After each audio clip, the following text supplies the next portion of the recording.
Welcome to APUSH News. My name is Brandon. Today we'll be talking about the German immigration and the effect on the American economy from the years of 1812 to 1860. The Germans influenced America in many ways. In just a few years, large amount of German immigrants came into America. This Germanic flood stirred a little panic in the hearts of native-born Americans because the Germans largely stayed to themselves, far from the madding crowds and nativist fears of northeastern cities. They prospered with ease, building towns in Wisconsin, agricultural colonies in Texas, and religious communities in Pennsylvania. They added their culture to heady brew of reform and community building that so animated antebellum America. And now to Emily Wong with the history of German immigrants.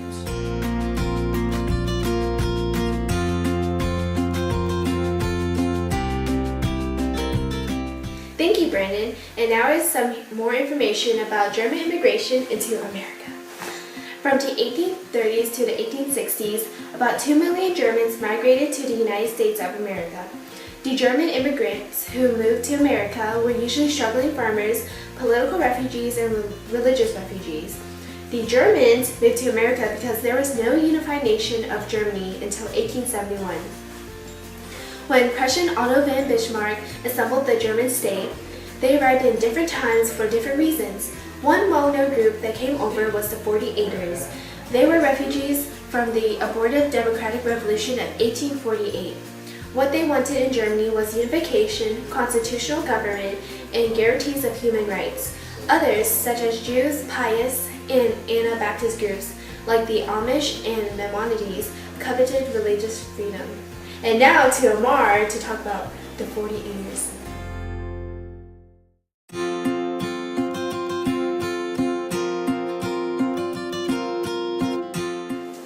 Thanks, Emily, and now I'll give you an insight into the 48ers. The 48ers are a collective term for the supporters of the European revolutions of 1848 to 1849. They favored unification, constitutional government, and guarantees of human rights. These supporters of democracy came to America because of their failed mission back in Germany to secure a constitutional government. The German 48ers opposed nativism and slavery and were major players in the Civil War. Many of the 48ers settled in the vicinity of Fredericksburg in the hill country of Texas, where they also voted against the secession of Texas. Many of the 48ers were well-educated, respected, and wealthy.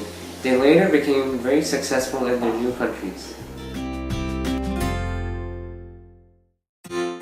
Here is a reenactment of the Germans coming to America.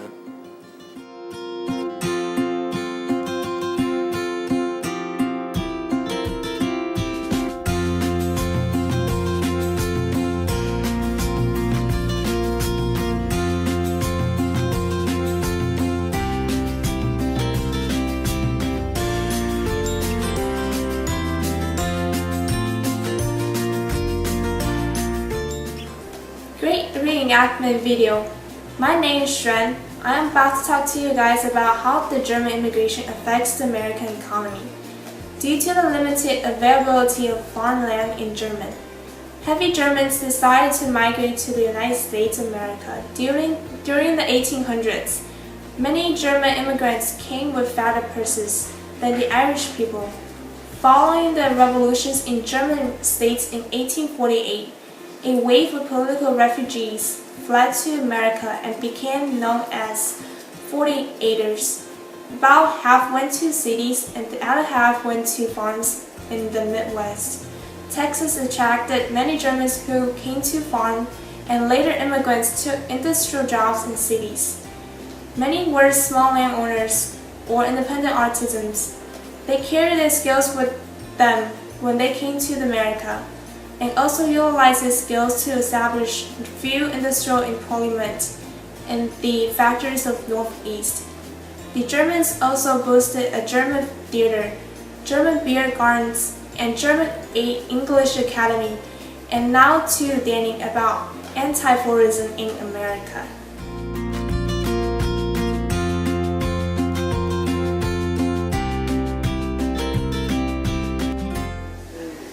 Thank you, Xuan, for the insightful report.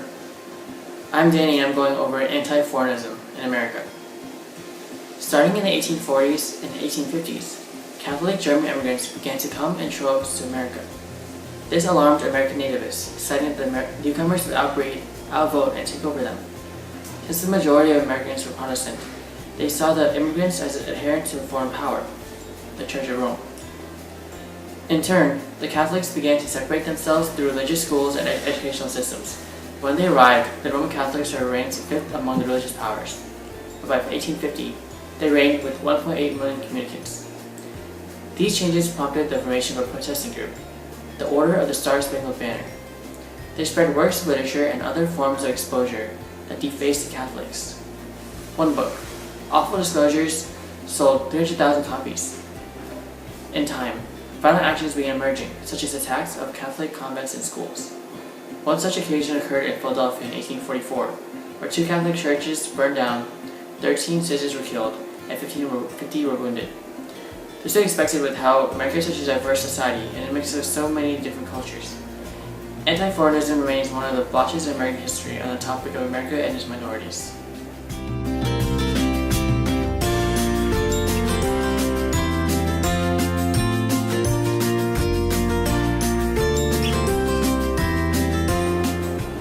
Why did people immigrate to the U.S.?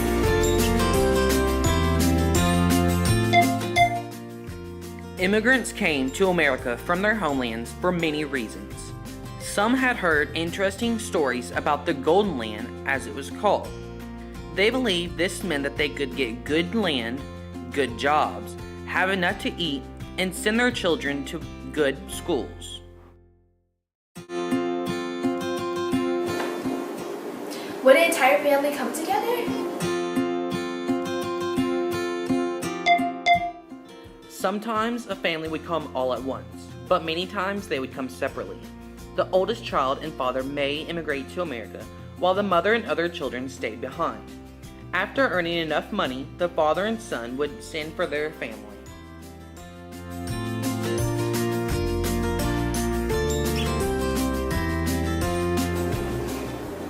What did people bring with them? The immigrants could not usually bring everything that they owned. The ship companies would allow them a certain amount of luggage. The amount they could bring depended on the type of fare that they paid. Although some people just had bundles tied together, others took cardboard boxes, trunks, suitcases, baskets, and leather sacks. Were you examined before you boarded the ship? Because the United States government made the ship companies responsible for returning any unhealthy people back to their homelands, the ship companies had a doctor check the passengers before they boarded. They would cut the men and boys' hair very short and comb women and girls' hair carefully to prevent the spread of lice.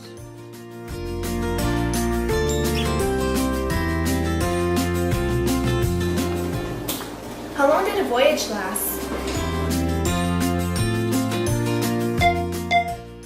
The voyage from the west coast of Europe across the Atlantic Ocean to Ellis Island usually took about 40 days. Sometimes, however, it could take as long as 6 months.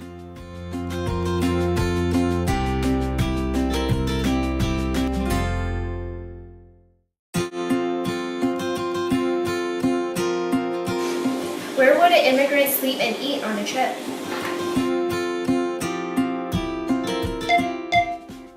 If you had first or second class tickets, you would have a private place to sleep and food would be served in a dining room. However, if you had steerage class tickets, the majority of immigrants were in this group, you would sleep and eat at the bottom level of the ship. The crew would feed you lukewarm soup, boiled potatoes, and stringy beef. The beds were narrow and sometimes stacked 3 high.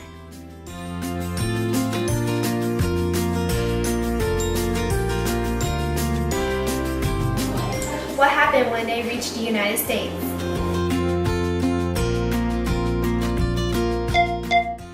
Many immigrants' first view of the United States was at Ellis Island in New York. After leaving the ship, they were examined by doctors and other specialists. If they were healthy, they were allowed to leave Ellis Island and start their new lives. Some immigrants were returned to their homeland.